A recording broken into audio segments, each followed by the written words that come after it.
Good afternoon students. Hindi शिक्षण की class में आज आपका टॉपिक है, क्योंकि आपके छोटे छोटे टॉपिक हैं इसलिए हम तीन टॉपिक इकट्ठे लेके चलेंगे। यात्रा वृत्तांत, आत्मकथा और जीवनी। ठीक है, तो सबसे पहले शुरुआत करते हैं यात्रा वृत्तांत से। यात्रा वृत्तांत क्या है, जैसा कि जो आपका शब्द है उसी से क्लियर हो रहा है। यात्रा वृत्तांत, यात्रा का विवरण। ठीक है, तो यात्रा वृत्तांत वो होता है जब कोई लेखक होता है अपने जीवन के ऊपर, अपने द्वारा की गई यात्रा के ऊपर, वो यात्रा देश की, प्रदेश की, किसी स्थान की, मंदिर की, मस्जिद की, या देश विदेश की, प्रदेश की, कुछ भी हो सकती है वो यात्रा, या कोई बहुत अच्छा दृश्य हो उसे उसने देखा हो, तो उसका जब विवरण प्रस्तुत करता है उस यात्रा का, बहुत रोचक और सजीव तरीके से, इतना सजीव कि वो पढ़ने वाले के सामने, आंखों के सामने वो दृश्य जो है जीवंत हो उठे, तो उसे हम यात्रा वृत्तांत कहते हैं। सबसे पहले इसका अर्थ देख लेते हैं। यात्रा वृत्तांत का अर्थ, तो यात्रा वृत्तांत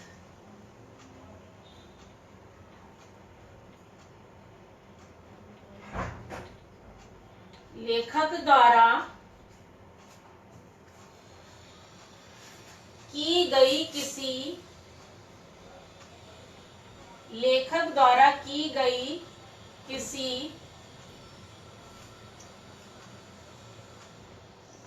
यात्रा का सजीव एवं रोचक वर्णन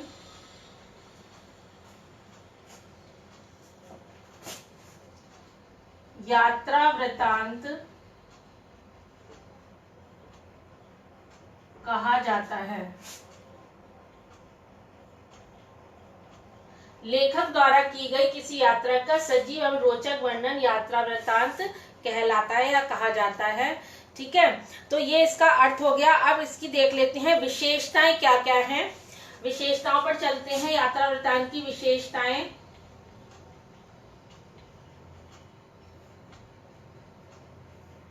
सबसे पहला यह है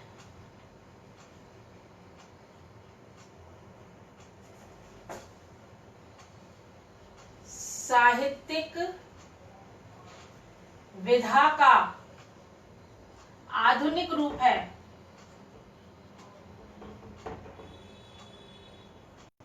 ठीक है, साहित्य की आधुनिक विधा है। जैसे और साहित्यिक विधा थी, ऐसे आपका यात्रा वृत्तांत भी एक साहित्यिक विधा है, लेकिन उस साहित्यिक विधा का ये आधुनिक रूप है। नंबर 2, पाश्चात्य संपर्क का परिणाम है। जो आपका यात्रा वृत्तांत है, पाश्चात्य संपर्क जो है उससे वो भारतीय साहित्य में आई है, तो उसका परिणाम है। नंबर 3 है विशेषता,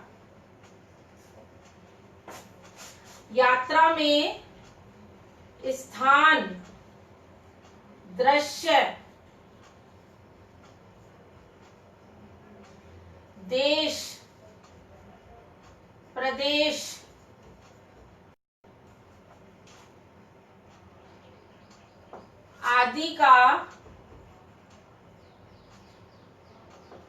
आदि की यात्रा का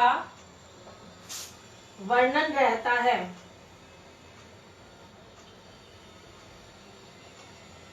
ठीक है, जो यात्रा वर्णन है उसमें यात्रा में जो भी यात्रा है, चाहे वो स्थान की हो, दृश्य की हो, प्रदेश की हो, इन सब का जो है वर्णन रहता है। इनकी यात्रा के माध्यम से वर्णन इसमें किया जाता है। फिर है अगला, यात्री मतलब यात्रा करने वाला जो व्यक्ति है, लेखक जो अपने यात्रा वृत्तांत के विषय में ब्यौरा दे रहा है, तो यात्री अपने साहित्य में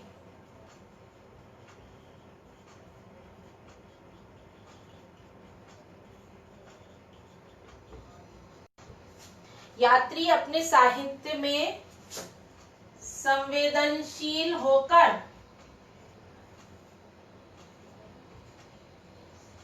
तटस्थ रहता है।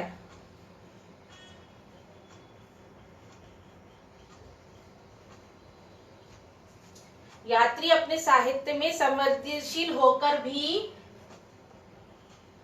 तटस्थ रहता है।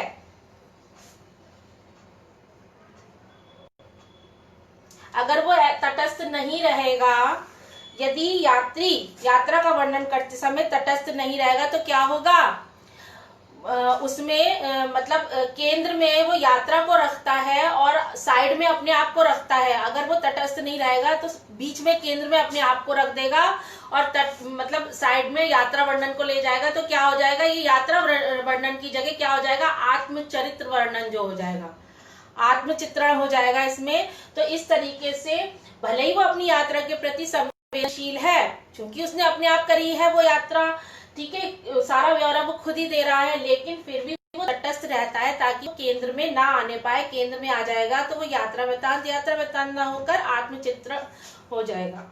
ठीक है, अगला पॉइंट है यात्रा के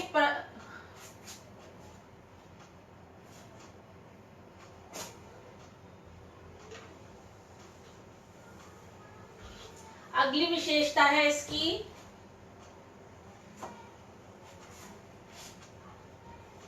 यात्रा के पथ में, यात्रा के मार्ग में मिलने वाले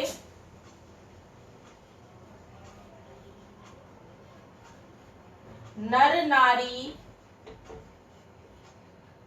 मंदिर, मस्जिद,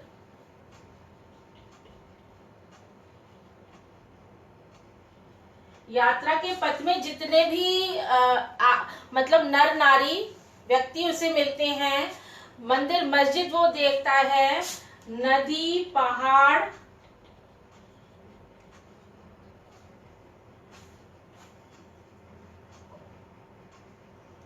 इन सब का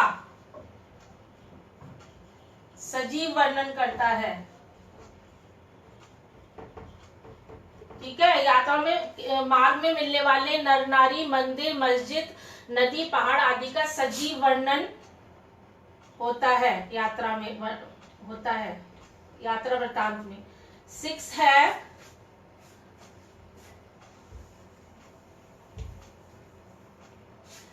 पॉइंट है अब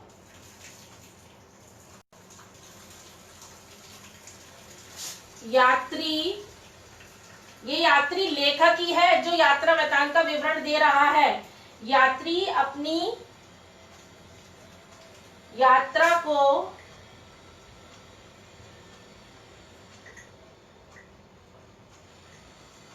मानसिक प्रक्रिया के रूप में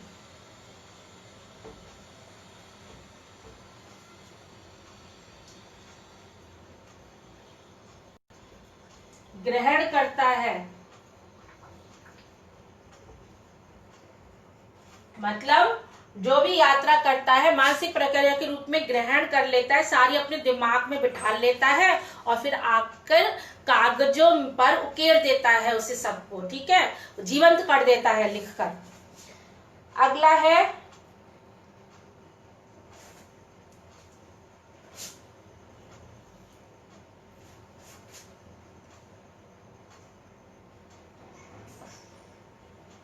अपने को मतलब स्वयं को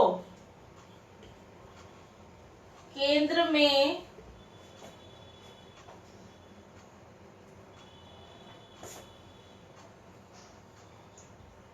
रखकर भी प्रमुख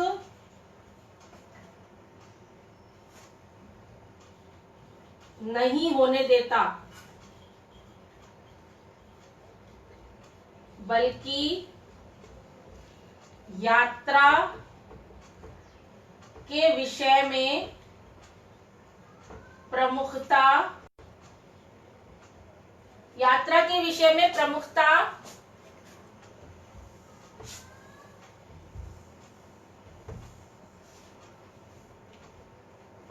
से वर्णन करता है।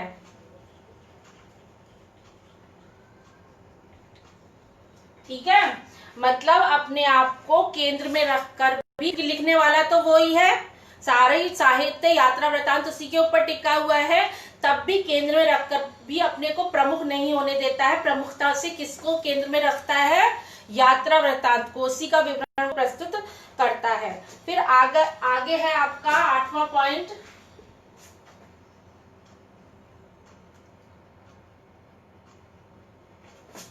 यात्रा वृतांत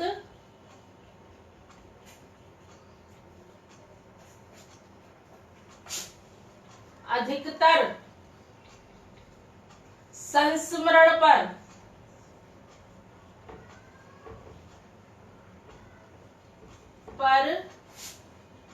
आधारित होता है। जो यात्रा वृतांत वो कर रहा है, लिख रहा है, सुना रहा है, वो संस्मरण पर, मतलब जो उसके संस्मरण हैं, जो मतलब यात्रा जब उसने की थी तो उसने मानसिक प्रक्रिया के रूप में वो संस्मरण अपने दिमाग में बिठा लिए थे, उनका प्रस्तुतिकरण करता है, वह उस पर आधारित होते हैं, संस्मरण पर जो यात्रा वृतांत होते हैं। आगे है 9, उसमें मतलब यात्रा वृतांत में रेखा चित्र के गुण भी होते हैं। रेखा चित्र के गुण मतलब वृतांत में, यात्रा वृतांत में रेखा चित्र जो होता है, जहां की किसी मनुष्य के विषय में, किसी स्थान के विषय में, किसी दृश्य के विषय में जो हमने देखा है हूबहू वैसा ही रेखा चित्र खींच देना। ठीक है, तो वो उसके गुण भी इसके अंदर यात्रा वृतांत में शामिल रहते हैं। अगला है 10वां, आत्मपरकता।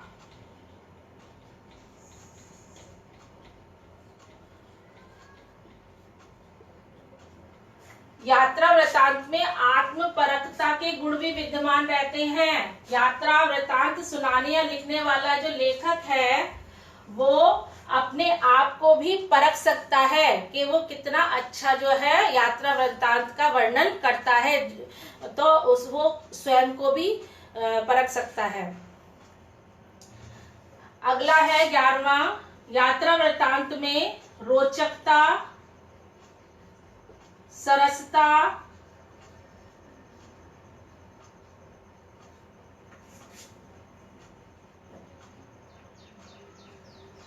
भावात्मकता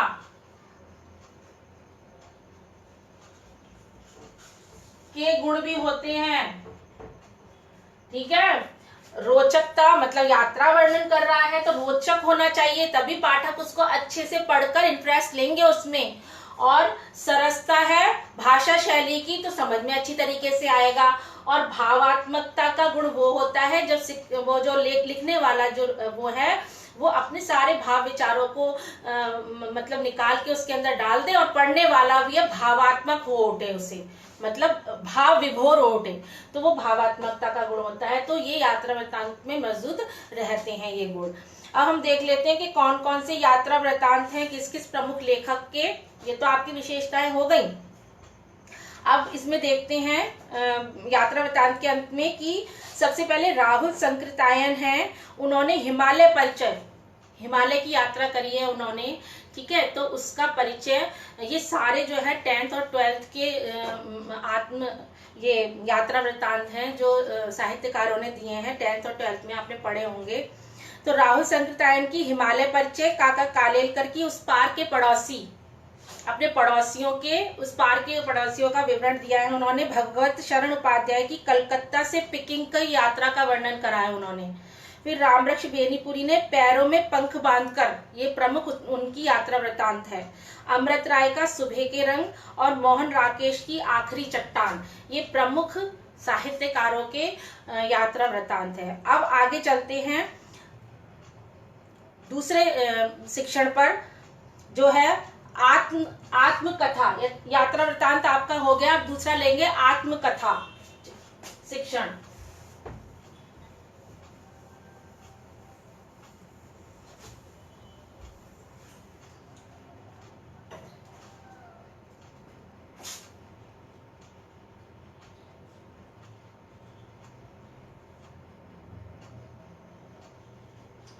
आत्मकथा शिक्षण के विषय में देख लेते हैं कि आत्मकथा शिक्षण क्या होता है।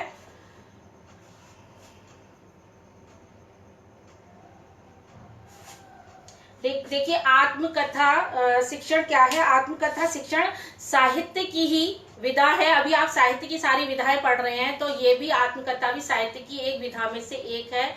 इसमें लेखक अपने स्वयं की घटनाओं का स्वयं के द्वारा लेखन करता है। मतलब उसके जीवन में जो जो घटनाएं, उसके पूरे जीवन में प्रमुख घटनाएं जो है घटित हुई हैं, तो उन सबका खुद ही लेखन करता है, खुद लिखता है। स्वयं के द्वारा लिखी जाती है आत्मकथा और स्वयं के ही जीवन के ऊपर आधारित होती है, तो उसे हम आत्मकथा कहते हैं। इसका अर्थ देख लेते हैं कि क्या अर्थ है और परिभाषा। सबसे पहले अर्थ देखते हैं। आत्मकथा एक ऐसी साहित्यिक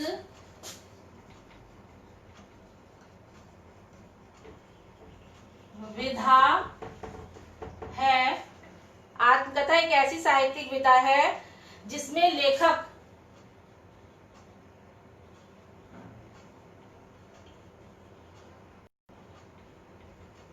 स्वयं अपने जीवन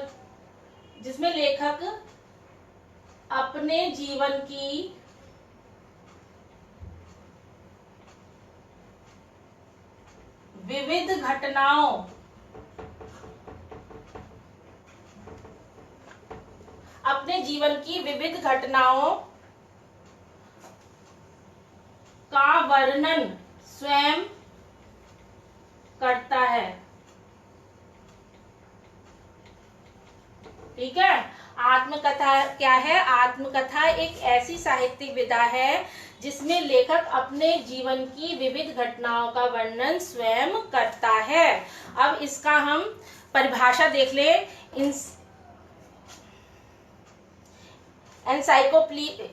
एनसाइक्लोपीडिया ब्रिटेनिका के अनुसार जो है इसकी परिभाषा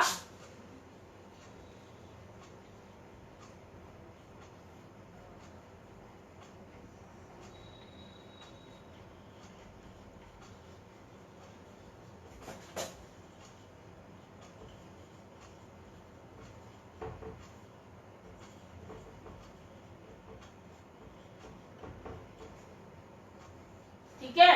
इंसाइक्लोपीडिया ब्रिटेनिका के अनुसार परिभाषा दी गई है आत्मकथा की। तो क्या है? आत्मकथा व्यक्ति के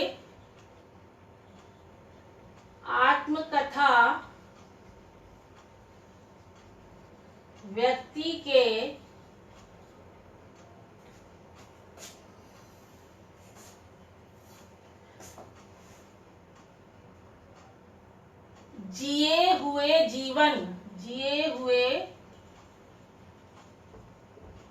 जीवन का ब्यौरा है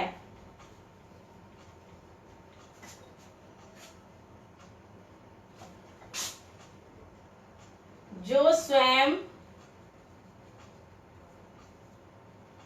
उसके द्वारा लिखा जाता है।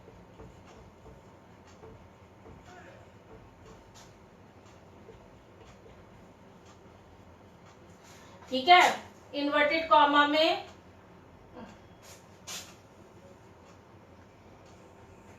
तो आत्मकथा क्या है? आत्मकथा व्यक्ति के जिए हुए जीवन का ब्यौरा है जो स्वयं उसके द्वारा ही लिखा जाता है। ये इसकी एनसाइक्लोपीडिया ब्रिटेनिका के अनुसार इसकी परिभाषा है। अब हम आत्मकथा की विशेषताएं देखेंगे कि आत्मकथा की विशेषताएं क्या है।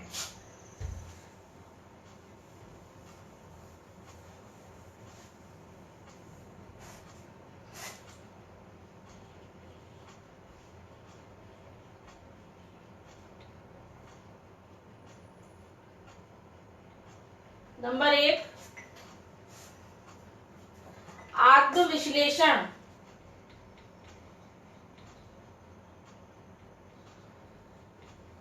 पहली विशेषता है आत्मविश्लेषण। देखिए, आत्मकथा में जो लेखक है, आत्मकथा को लिखने वाला और अपने स्वयं के जीवन के विषय में लिख रहा है, तो उसमें अपने संपूर्ण जीवन का वो विश्लेषण करता है। ठीक है, कि उसके जीवन में कौन कौन सी प्रमुख घटनाएं घटित हुई थी, उनका क्या सकारात्मकता थी और क्या नकारात्मकता थी, और उसमें भी सकारात्मक परिस्थितियों ने और नकारात्मक परिस्थितियों ने उसके ऊपर क्या प्रभाव डाला। ठीक है, उससे वो किस तरीके से प्रभावित हुआ, पूरा विश्लेषण, अपना आत्मविश्लेषण, अपना विश्लेषण, पूरे जीवन का जो है विश्लेषण वो करता है। सारी परिस्थितियों में किस तरीके से उसने जीवन बिताया है और क्या क्या उसने उस समय करा और कैसे वो प्रभावित हुआ। तो सारा, और जो आत्मकथा लेखन होता है, ये आप जानते हैं बहुत हिम्मत का काम होता है। हर व्यक्ति इसको नहीं लिख पाता है। किसी व्यक्ति में इतना हिम्मत ही नहीं होती है कि वो अपनी जीवन की अच्छाइयों को तो लिख सकता है, वो जो अच्छी अच्छी बातें हैं उनको तो लिख सकता है, लेकिन जो बुराइयां हैं अपनी, जो उसने नेगेटिविटी दिखाई उस समय, जो गलत काम किया, असफल रहा जिस तरीके से, उनको दिखाने में, लिखने में संकोच करता है आदमी। लेकिन जो आत्मकथा में अपनी नकारात्मक और सकारात्मक बुराइयों को और अच्छाइयों को हिम्मत के साथ, ईमानदारी के साथ प्रस्तुत करता है, वो एक अच्छा आत्मकथा लेखक होता है। तो इसमें आत्मविश्लेषण करता है अपने पूरे जीवन की सभी घटनाओं का या प्रमुख घटनाओं का। ठीक है, आगे है लेखक का समाज से परिचय। दूसरी विशेषता है लेखक का समाज से परिचय।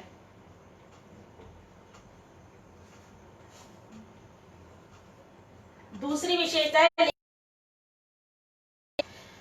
इसमें जब वो आत्मकथा लेखन कर रहा है अपना लेखक, तो इससे वो समाज से भी परिचित होता है। कैसे? अभी तक समाज के लोग जो थे वो उसकी छुपी हुई राज जो थे उसके जीवन के, जो घटनाएं थी उनके विषय में नहीं जानते थे। उसका नाम तो जानते थे कि ये लेखक है, ये इस तरीके से ख्याति प्राप्त है, प्रसिद्धि प्राप्त है, लेकिन वो ये नहीं जानते थे कि इसके जीवन में क्या क्या घटनाएं घटित हुई हैं। तो बहुत बड़े बड़े साहित्यकार हैं, उन्होंने अपने जीवन की जो घटनाएं हैं उनके विषय में अपनी आत्मकथा में वर्णन किया है। ठीक है, ये भी बताया है कि किस तरीके से उन्होंने मतलब नकारात्मकता का सहारा लेकर जो है उन परिस्थितियों में ऐसा किया था, सब कुछ बताया है उन्होंने। तो इस तरीके से हम लोगों को पता चलता है, समाज में रहने वालों को, कि उनके जीवन में क्या क्या घटनाएं घटित हुई थी और कैसे उसका उन्होंने किया। ठीक है, तो समाज लेखक से परिचित होता है उसी बातों को पढ़कर, सुनकर। आगे है घटनाओं का विवरण। किससे संबंधित?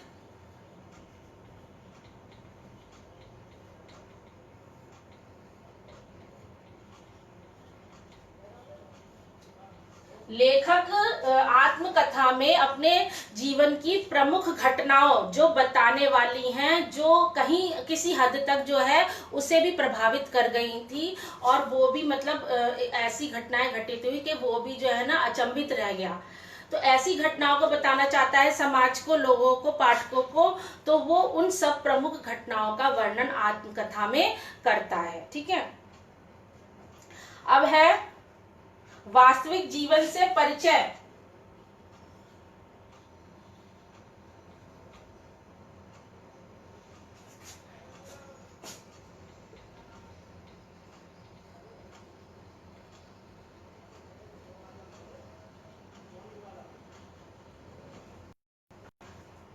जो आत्मकथा होती है उसमें जब लेखक अपने जीवन की घटनाओं को बताता है, और वो ईमानदार, अगर लेखक है तो ईमानदारी से सभी चीजें बताएगा, वो अपनी वास्तविक चीजों को बताएगा। तो आत्मकथा लेखक के वास्तविक जीवन जो है उससे हमें परिचित कराती है। लेखक की जीवनी की उन बातों को पाठक जान पाते हैं जिससे अभी तक वो क्या थे, अनभिज्ञ थे, जिनको वो अभी तक नहीं जानते थे, उन वास्तविक घटनाओं को जान पाते हैं। और किस हद तक तो लेखक भी जो है मतलब आश्चर्यचकित रह जाते हैं कि मतलब किस तरीके की परिस्थितियों में इसने अपना जीवन बिताया है। तो वास्तविक जीवन की से हमें परिचित मिलता है लेखक के। फिर है आत्मालोचन, पांचवा विशेषता है आत्मालोचन। ये पांचवी विशेषता है आत्मकथा की। लेखक अपने जीवन की सभी घटनाओं से, लेखक के जीवन में जितनी भी घटनाएं हुई हैं जिन्हें वो समाज के समक्ष रखना चाहता है, प्रमुख घटनाएं या सभी घटनाएं, उनसे जो है वो काफी नजदीक से गुजरा होता है। क्योंकि जो हमारे और आपके जीवन में जो घटनाएं घटित होंगी उसके बारे में हम ही तो ज्यादा अच्छी तरीके से जान पाएंगे, ठीक है। तो वो अपने जीवन में घटित होने वाली घटनाओं के काफी नजदीक से गुजरा होता है, बहुत अच्छी तरीके से उसने उन्हें देखा होता है। इसलिए आत्मालोचन माने स्वयं को देखना, ठीक है। तो स्वयं को देखा होता है उस समय उसने, तो वो बिल्कुल कागजों पर वैसा ही आत्मालोचन जो होता है उसको उकेर देता है, लिखता है, ठीक है। बहुत सारी घटनाएं नकारात्मक थी, बहुत सारी सकारात्मक थी जिनसे लेखक प्रभावित हुआ, ठीक है। उन सब का वो लेखन में ब्यौरा देता है। ये आत्मालोचन है। अब ये 5 विशेषताएं हमने आपको बता दी। आत्मविश्लेषण होती है, एक लेखक स्वयं का करता है। लेखक का समाज से परिचय होता है, लेखक जो लिखता है समाज उसके बारे में जानता है, परिचित होता है उससे। फिर घटनाओं का वर्णन, जितनी भी घटनाएं हैं उसके जीवन से वो समाज को बताना चाहता है उसका वो वर्णन करता है आत्मकथा में। वास्तविक जीवन क्या था लेखक का, इससे समाज और व्यक्ति परिचित, पाठक परिचित होते हैं। फिर आत्मालोचन मतलब अपनी जितनी भी घटनाएं हैं करीब से गुजर के उसने देखा है तो वो अच्छे तरीके से उसका वर्णन प्रस्तुत करता है। तो ये 5 तरीके की विशेषताएं हमने आपको बताई है आत्मकथा की। अब लेते हैं तत्व। आत्मकथा के तत्व कौन से होते हैं?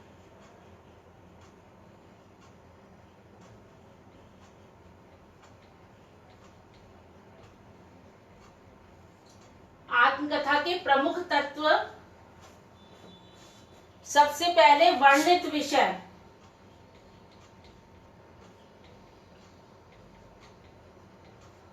दूसरा है चरित्र चित्रण,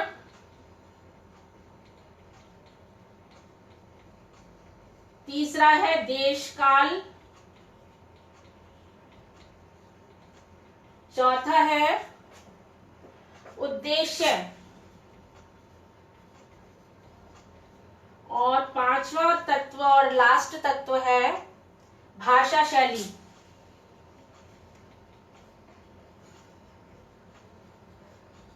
ये जो है आत्मकथा के प्रमुख तत्व हैं। पहला वर्णित विषय, दूसरा है चरित्र चित्रण, देश काल, उद्देश्य और भाषा शैली। तो सबसे पहले वर्णित विषय के बारे में बताते हैं कि जो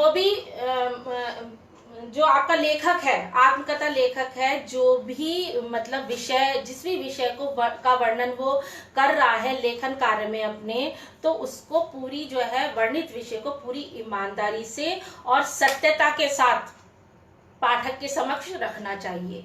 जो भी विषय का वर्णन वो कर रहा हो सत्यता और ईमानदारी के साथ रखे, तभी तो उसके वास्तविक चीजों के बारे में हम लोग पढ़कर समझ पाएंगे, ठीक है। फिर दूसरा है चरित्र चित्रण। चरित्र चित्रण जो है वो जो भी अपना मतलब करे तो वो भी ईमानदारी और सत्यता सहजता के साथ करे, उसमें कोई भी चालाकी या बेईमानी नहीं करनी चाहिए कि अपने बारे में वो अच्छा लिखे, ठीक है। जैसा हो वैसा ही वो बताए पाठकों को, तभी आत्मकथा जो है उसका मतलब है, नहीं तो वो बढ़ा चढ़ाकर कही हुई बात हो जाती है। तो और इसके अलावा जो भी यात्रा उसमें जीवन में उसको लोग मिले हैं उनका भी सहजता और सजीवता के साथ, वास्तविक ईमानदारी के साथ उनका वर्णन करे, जैसा जैसा व्यवहार उन लोगों ने उसके साथ किया और बदले में उन्होंने उसके साथ किया लेखक ने। तो ये सब ईमानदारी से की जाने वाली बातें हैं। फिर देश काल, जब आत्मकथा चित्रण लेखक कर रहा हो तो अपने युग का प्रतिनिधित्व करने वाला हो वो पूरा, कि जिस भी काल की वो घटना है उसको देश काल को बताया जाए कि ये इस युग की घटना है, जो भी घटना हो वो अपने युग का प्रतिनिधित्व करती हो। फिर उद्देश्य है। उद्देश्य क्या होता है आत्मकथा का, कि जो भी अपने स्वयं के विषय में लेखक ने लिखा है ठीक है। तो उसमें वो लेखन कार्य करते समय रोचकता बनाए रखे, उद्देश्य होता है ये आत्मकथा का, रोचकता बनाए रखे, और उसको पढ़कर जो हम जैसे पाठक है, आप जैसे पाठक है, उनकी जिज्ञासा ये जानने के लिए बनी रहे कि अब क्या होगा, अब क्या होगा, अब क्या होगा उसके जीवन में। तो जिज्ञासा बनी रहे, मतलब मनोरंजन भी होता रहे, रोचकता भी बनी रहे, और आनंद की भी, अच्छा भी लगे पढ़कर। ठीक है। दुखद घटनाएं हो जहाँ पे, तो हम लोग भी द्रवित हो जाएं, मतलब मन को छू जाए ऐसे वाक्य, तो इस तरीके से वर्णन करना चाहिए। फिर है आगे भाषा शैली। भाषा शैली ये लास्ट वाला था, भाषा शैली। तो भाषा शैली कैसी होनी चाहिए? प्रभावोत्पादक होनी चाहिए, रोचक होनी चाहिए, सरल होनी चाहिए, मतलब जो पाठक है पढ़ने वाले उसके समझ में आ जाए। और घटनाओं का जो, जिस भी घटनाओं का वो वर्णन कर रहा है, क्रमानुसार वर्णन करे। अगर वो अपने बचपन की घटना का, उसके बाद बड़ेपन की, फिर उससे बड़ेपन की, तो वो क्रम के अनुसार करे। ऐसा नहीं है कि सबसे पहले बड़ेपन की, फिर बचपन की, फिर बीच की, इस तरीके से नहीं। बचपन से बताना शुरू करे वो जिन भी घटनाओं का वर्णन वो कर रहा है, तो क्रमानुसार घटनाओं का वर्णन इसमें होना चाहिए। तो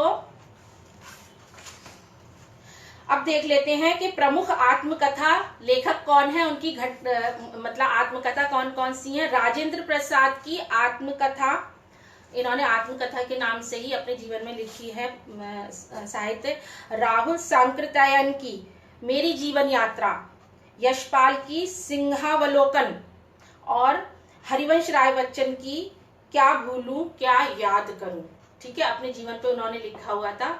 तो क्या भूलूं क्या याद करूं, उनके जीवन की घटनाएं हैं। अब हम देखते हैं, तीसरा है हमारा जीवनी, लास्ट रह गया है जीवनी।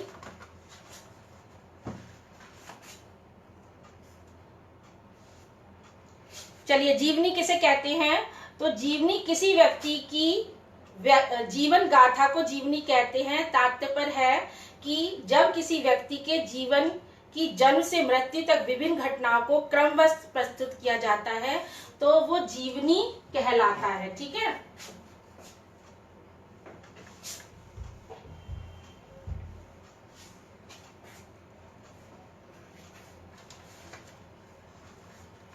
सबसे पहले अर्थ देख लेते हैं जीवनी का।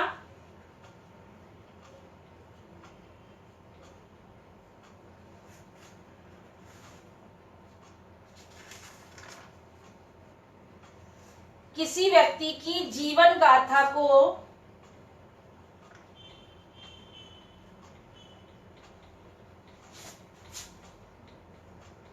जीवनी कहते हैं।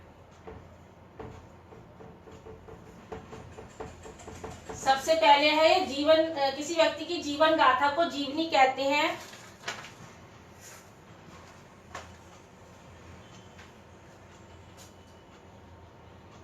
जब किसी व्यक्ति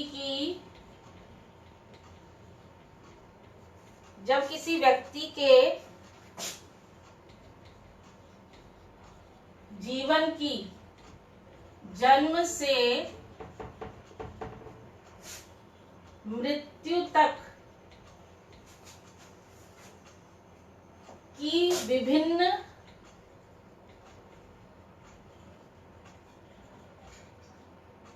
घटनाओं, जब किसी व्यक्ति की जीवन की जन्म से मृत्यु तक की विभिन्न घटनाओं को क्रमबद्ध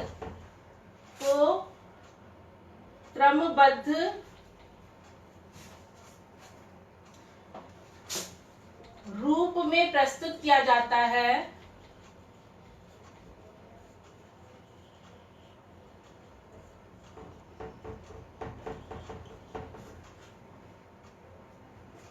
तो उसे जीवनी कहते हैं।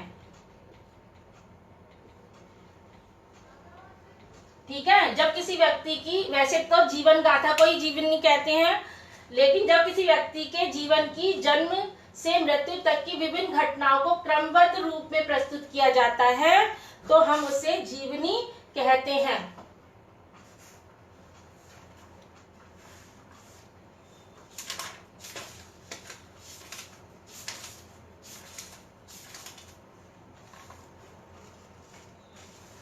जीवनी को लिखने के दो तरीके होते हैं। जीवनी लेखन के दो तरीके हैं। पहला है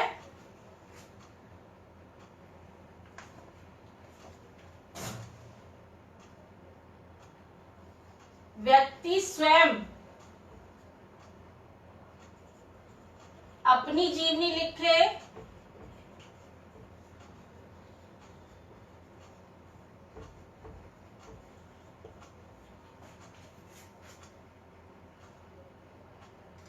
इसे आत्मकथा के रूप में भी कहा जा सकता है। अपनी जीवनी को वह स्वयं भी लिख सकता है, तो वो आत्मकथा भी हो सकती है और उसकी जीवनी भी हो सकती है।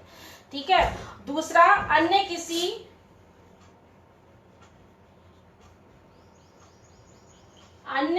व्यक्ति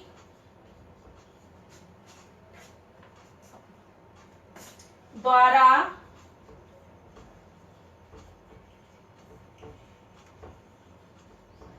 किसी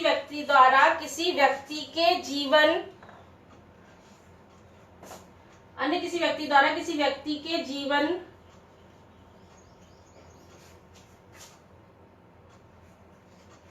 की विशेष परिस्थितियों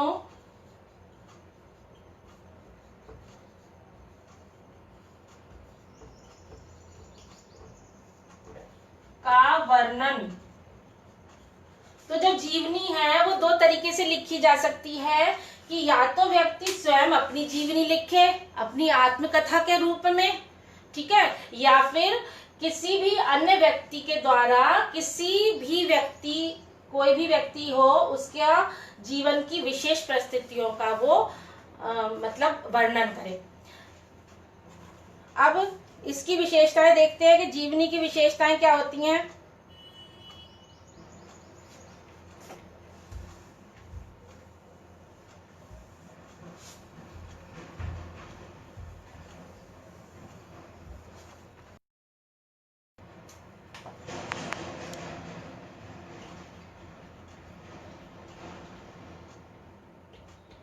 जीवनी की विशेषताएं, नंबर 1,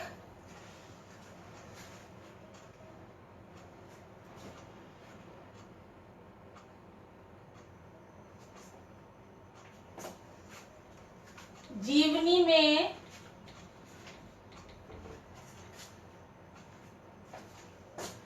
चरित्र नायक के समग्र जीवन का वर्णन होता है। ठीक है। जीवनी जिसकी भी व्यक्ति के विषय में लिखी जा रही है वो चरित्र नायक है, ठीक है, हीरो है वो उसका, तो उसके बारे में समग्र जीवन का वर्णन होगा उसका। फिर दूसरा है कभी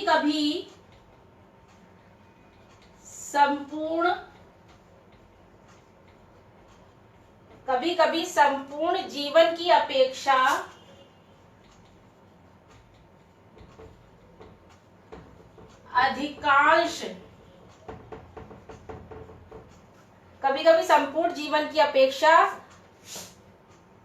अधिकांश जीवन को भी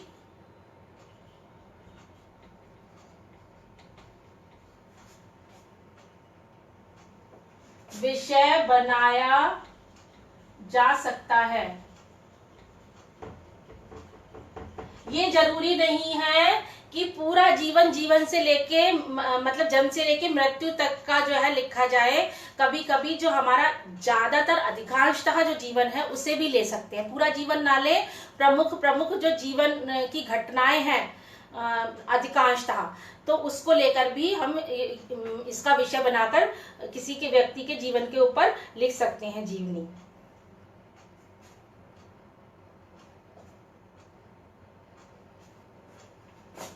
तीसरा, जीवनीकार मतलब जो लेखक है, जीवनीकार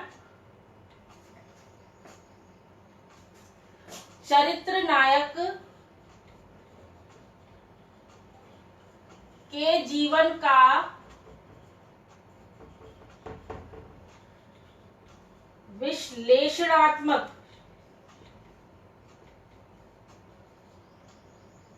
वर्णन करता है। जो जीवनी लिखने वाला है अपना जो भी कैरेक्टर उसने चुना है चरित्र नायक, उसके जीवन का जो है विश्लेषणात्मक वर्णन प्रस्तुत करेगा। मतलब पहले तो उसके पास जाएगा, उसके जीवन के बारे में सब कुछ पूछेगा, अच्छी तरीके से खोज खबर निकाल के लेके आएगा, तो और फिर उसका विश्लेषणात्मक ब्यौरा वो पाठकों के पढ़ने के लिए प्रस्तुत करेगा।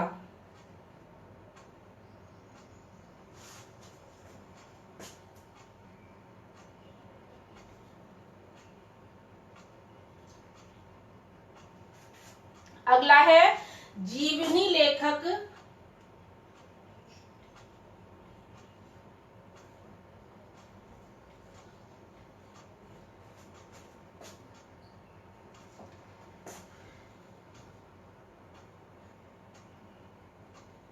में भी ईमानदारी व सत्यता के गुण हों। ठीक है, जिस तरह की आत्मकथा लेखक में ईमानदारी और सत्यता का होना बहुत जरूरी था, इसी तरह जीवनी लेखक में भी ये प्रधान गुण होना चाहिए कि वो ईमानदार होना चाहिए और सत्यनिष्ठ होना चाहिए, ताकि वो जो भी कैरेक्टर है उसके बारे में सही सही ईमानदारी से लिख सके। फिर है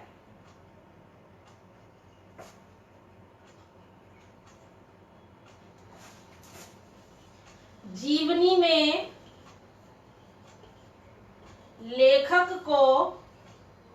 लेखक की कल्पना की कोई गुंजाइश नहीं।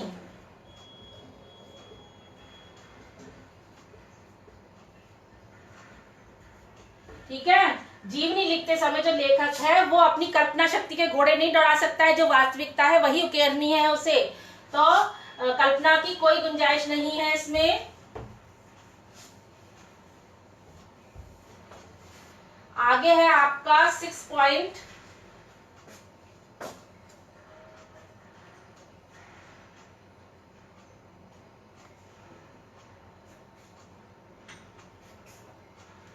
जीवनी लेखक को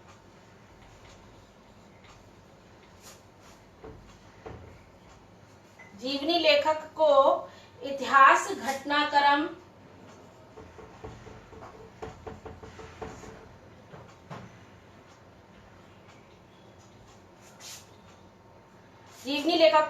घटनाक्रम क्रम और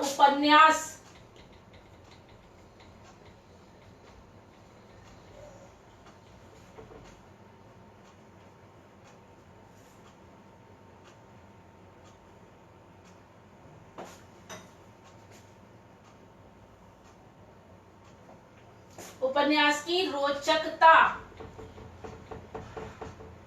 के मध्य का मार्ग अपनाना है।